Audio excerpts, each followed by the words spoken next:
Marcos.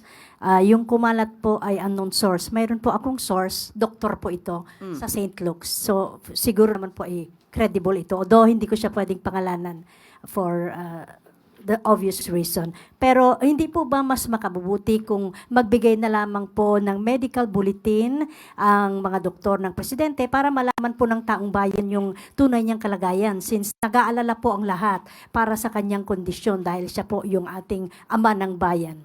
Kung doktor po yan ng St. Luke, siya po ba ang doktor ng Pangulo?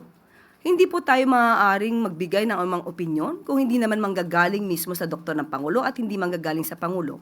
Sinabi po ng Pangulo, hindi po life-threatening, nakaramdam po siya ng konting sakit, at yan naman po ay tinutugunan ng kanyang mga doktor. At ngayon po ay nakikita natin sa iba-ibang pang activities katulad po ng oath-taking sa harapan po mismo ni General Nartates, makikita at naka-attend pa po siya ng EDC. Halos umabot po yata ito ng 2 oras. So, hindi po tayo makakatugon sa mga source na hindi nababanggit kung kanino galing.